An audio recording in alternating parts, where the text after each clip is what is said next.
Le matin du 22, Riemer m'avisa en vue de ma visite chez Goethe, fixée à 1h30, de parler d'une voix basse, mais pas trop non plus, à l'homme dont désormais on ne disait plus qu'une seule chose, qu'il était la plus grande figure nationale et même le plus illustre allemand de tous les temps, car tantôt, me dit Riemer, son ouïe était d'une acuité presque effrayante, tantôt il ne percevait presque plus rien.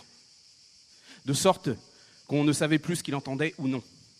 Et bien qu'il fût, toujours selon Riemer, éminemment difficile de déterminer le volume sonore approprié pour s'adresser au génie, figé là sur son lit de mort, les yeux tournés vers la fenêtre, il était tout de même possible, moyennant une concentration extraordinaire des sens, de trouver pour cet entretien désormais fatalement attristant le juste milieu convenant précisément à cet esprit arrivé, comme tout le monde pouvait s'en convaincre, en bout de course. Lui-même, me dit Riemer, avait plusieurs fois parlé avec Goethe. 2 fois en présence de Kreuter, que Goethe avait supplié de rester constamment à ses côtés jusqu'au moment ultime, mais aussi 1 fois tout seul, étant donné que Kreuter, apparemment indisposé par l'irruption de Riemer dans la chambre de Goethe, avait subitement quitté celle-ci, sur quoi Goethe, me dit Riemer, avait tout de suite commencé à lui parler, comme au bon vieux temps, du doutant et du non-doutant, exactement comme au début du mois de mars, lorsque, toujours selon Riemer, Goethe était en permanence revenu sur le sujet sans relâche et avec la plus grande concentration, après s'être exclusivement consacré fin février au Tractatus Logico-Philosophicus et avoir de façon plus générale qualifié la pensée tout entière de Wittgenstein, de celle qui d'un coup se rapprocherait le plus de la sienne et même de celle qui venait prendre son relais, soulignant, toujours selon Riemer, que sa pensée propre avait inexorablement fini par être recouverte, si ce n'est même complètement supplantée par la pensée wittgensteinienne, précisément au moment même où celle-ci avait atteint le stade décisif. Goethe s'était tant ému à cette idée qu'il avait fini par supplier Kreuter de faire venir Wittgenstein, d'aller le chercher en Angleterre et de le ramener à Weimar, coûte que coûte, était possible. L'idée d'inviter Wittgenstein à Weimar était venue à l'esprit de Goethe dès fin février et pas seulement début mars, comme l'affirmait Kreuter. Et c'était encore Kreuter qui disait avoir appris d'Eckermann que ce dernier voulait à tout prix éviter cette visite de Wittgenstein à Weimar auprès de Goethe. Selon Kreuter, Eckermann avait tenu au sujet de Wittgenstein des propos tellement éhontés que Goethe avait intimé à Eckermann, me dit Riemer, de ne pas prononcer un mot de plus au sujet de Wittgenstein, cet homme des plus admirables, pour reprendre les termes exacts qu'il aurait employés. Goethe aurait dit à Eckermann que les services qu'il avait rendus, lui, Eckermann, étaient désormais, en ce jour et en cette heure la plus triste de toute l'histoire de la philosophie allemande, nuls et non avenus. Et qu'en se livrant à cette bassesse consistant à discréditer Wittgenstein à ses yeux, il avait commis une faute impardonnable. Jamais il n'avait été déçu d'aussi douloureuse façon par quiconque. Plus jamais il ne voulait voir Eckermann. Ce plus jamais de Goethe avait encore résonné à maintes reprises longtemps, même après le départ d'Eckermann de la maison de Goethe, où effectivement on ne l'a plus jamais revu par la suite. Kreuter lui-même, poursuivit Riemer, avait tenté à plusieurs reprises de détourner Goethe de l'idée de faire venir Wittgenstein à Weimar. Et d'ailleurs, personne ne pouvait être certain, avait dit Kreuter, que Wittgenstein accepterait vraiment de venir à Weimar, même à l'invitation de Goethe, le plus illustre des Allemands, car la pensée de Wittgenstein, par sa nature même, remettait en cause toute certitude. Mais même Kreuter n'était pas parvenu, me dit Riemer, à dissuader Goethe de faire venir Wittgenstein à Weimar. Un tel esprit n'est pas de ceux à qui l'on envoie des télégrammes. Il faut envoyer en Angleterre un émissaire en chair et en os, avait dit Goethe à Kreuter, toujours selon Riemer. Kreuter n'avait rien répondu. Et comme Goethe était résolu à rencontrer Wittgenstein en tête-à-tête, dit Riemer avec pathos, tout en soulignant qu'il ne faisait que reproduire le ton pathétique sur lequel Kreuter avait prononcé ses paroles, il avait finalement fallu que Kreuter, pour difficile que cela fût, se plia au souhait du grand homme. 2 heures plus tard, Kreuter s'était retrouvé à la gare et était parti. Alors, Riemer avait de nouveau joui, pour reprendre ses termes, de plus de temps auprès de Goethe, lequel lui avait fait de nombreuses confidences au sujet de Kreuter, mais aussi d'Eckermann et de bien d'autres qui jetaient sur eux une lumière guère flatteuse. Ainsi, Goethe s'était-il plaint auprès de Riemer, dès le départ de Kreuter pour l'Angleterre, du fait que ce dernier l'avait toujours négligé. Kreuter était quelqu'un de bête, lui avait même dit Goethe à plusieurs reprises. Tandis qu'Eckermann était encore plus bête. Quant à Ernst August, il n'était pas, toujours selon Goethe, cité par Riemer, le grand Ernst August pour lequel on le tenait désormais. Il était plus bête, avait dit Goethe, plus médiocre qu'on ne le pense. Ulrike aussi était bête, avait dit Goethe selon Riemer. Madame von Stein et les cercles qui se réunissent autour d'elle aussi.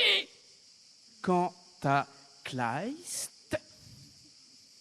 il l'avait anéanti, ce qui ne lui inspirait aucun remords. Goethe avait dit à Riemer qu'il avait ruiné le théâtre national, lui, Goethe, et d'ailleurs, il avait réduit à néant l'ensemble du théâtre allemand, mais cela, avait dit Goethe, toujours selon Riemer, les gens ne s'en rendront compte que dans 200 ans, au plus tôt. J'ai écrit ce qu'il y a de plus grand, cela ne fait aucun doute. Mais c'est aussi de cette façon que j'ai tétanisé la littérature allemande pour quelques siècles. J'aurais été, mon cher, avait dit Goethe à Riemer, le tétaniseur de la littérature allemande. Ils sont tous tombés dans le piège de mon Faust. En fin de compte, tout cela, pour grand que ce fût, n'a été qu'un déballage de mes sentiments les plus intimes, avait dit Goethe, toujours selon Riemer. J'y ai mis un peu de tout, mais en rien je n'ai été véritablement supérieur. Riemer avait cru que Goethe parlait de quelqu'un d'autre, et non pas de lui-même, lorsqu'il avait dit « Voilà la façon dont j'ai mystifié les Allemands, qui certes ne demandent qu'à l'être, mais à quelle échelle tout de même ?» C'est ce qu'avait crié le grand homme, toujours selon Riemer, avant de se pencher, l'air grave, vers le portrait de Schiller, ornant sa table de chevet et de décréter « Je l'ai anéanti de toutes mes forces. Je l'ai détruit en connaissance de cause. Je l'ai d'abord débilité, puis anéanti. Le pauvre, quel égarement, il me fait de la peine. Je plains les faibles qui ne peuvent pas se montrer à la hauteur de leur talent parce qu'ils n'ont pas le souffle nécessaire. » C'est ce qu'avait dit Goethe avant d'observer un silence prolongé. Mais revenons à Wittgenstein. Kreuter était bel et bien, comme le relatait maintenant Riemer, parvenu jusqu'à Wittgenstein. Or, ce dernier était mort d'un cancer la veille de son arrivée. Kreuter, toujours d'après Riemer, n'avait pu voir Wittgenstein que dans le cercueil où il était exposé, décharné, les joues creuses. Dans l'entourage de Wittgenstein, avait rapporté Kreuter, personne n'avait entendu parler de Goethe. Alors Kreuter était reparti, découragé. La grande question qui se pose désormais, me dit Riemer, c'est de savoir s'il fallait faire part à Goethe de la mort de Wittgenstein ou non. C'est justement maintenant, lui dis-je à Riemer, nous longions la maison de Schiller et nous étions sur le chemin du retour vers Goethe mourant, c'est justement maintenant que j'aurais dû aller chercher Wittgenstein à la gare. Riemer regarda sa montre, alors que pour ma part, j'aurais voulu poursuivre. Personne, mis à part Goethe, n'appelait plus ardemment de ses voeux la visite de Wittgenstein à Weimar. Pour moi aussi, c'eût été le point culminant de mon existence. Même si Wittgenstein et Goethe s'étaient contentés, debout ou assis, l'un en face de l'autre, de se regarder en silence, ne fût-ce que quelques instants, c'eût été le plus beau moment auquel je puisse imaginer assister. Riemer dit que Goethe a placé le Tractatus au-dessus de son Faust, et même au-dessus de tout ce qu'il a pu écrire et penser. Lorsque, la veille de sa mort, poursuivit Riemer, c'est-à-dire le 21, il est entré dans la chambre de Goethe et il avait aperçu, à sa grande surprise, debout près du lit de Goethe, où il était étendu, la tête reposant sur 4 coussinets brodés par Ulrike, comme pour anticiper la présentation publique qu'on allait donner du mort, nul autre que Kreuter, qui semblait signifier à Goethe, en levant sa main droite légèrement difforme et en tendant de façon proprement fanatique et avec une brutalité effrayante 3 doigts vers le grand homme, qui ne lui restait que 3 jours à vivre et pas un de plus, ce en quoi Kreuter, en fin de compte, s'était trompé. Goethe, déjà très affaibli, avait toujours, selon Riemer, regardé à travers la fenêtre en direction du jardin. Oh, Wittgenstein, tandis que lui, Riemer, était resté tout le temps dans l'embrasure de la chambre goethéenne.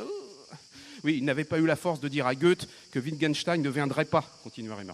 Kreuter, aussi bien, se gardait de communiquer l'affreuse nouvelle à Goethe. Jamais aucun d'eux n'aurait osé lui dire que Wittgenstein était déjà mort.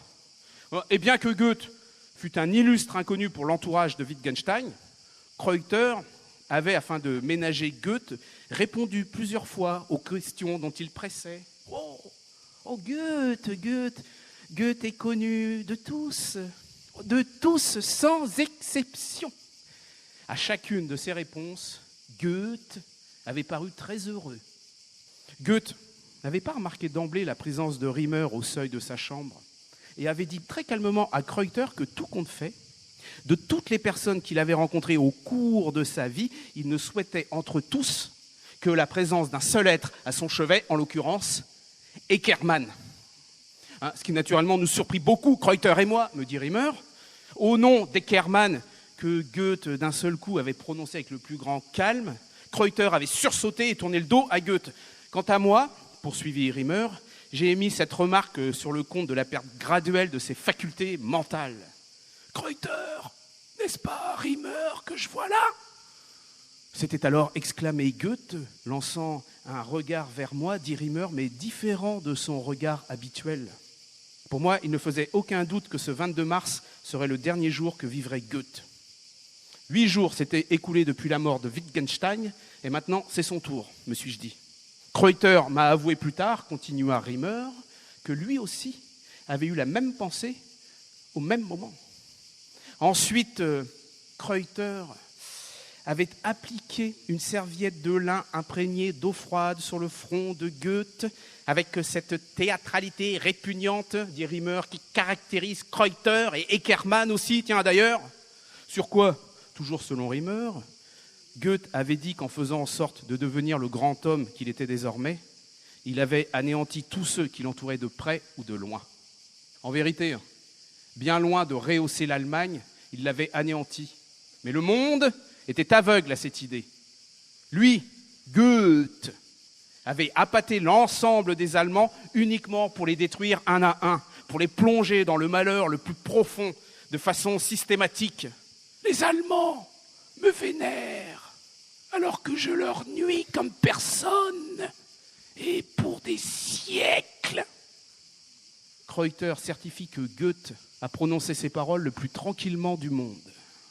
Il avait eu l'impression permanente, poursuivit Riemer, que Goethe s'était choisi pour ultime garde-malade un acteur du Théâtre National en la personne de Kreuter, auquel il s'était lié sur la fin.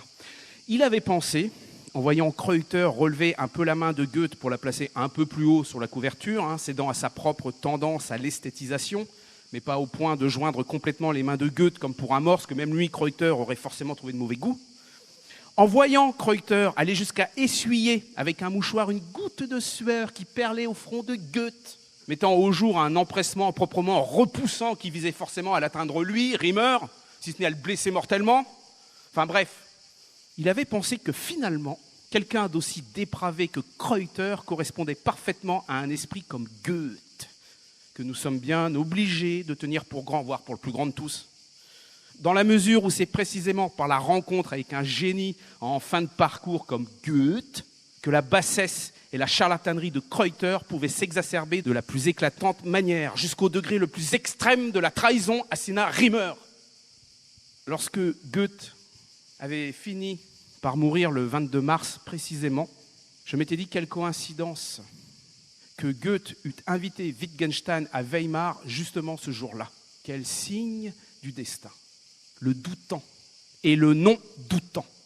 Voilà ce qu'avaient été, paraît-il, les avant-dernières paroles de Goethe. Autrement dit, une citation de Wittgenstein. Puis, il avait prononcé ce qui allait devenir son mot le plus célèbre, clarté grandiose. Or, en réalité, les tout derniers mots de Goethe n'ont pas été clarté grandiose, mais j'en ai ma dose.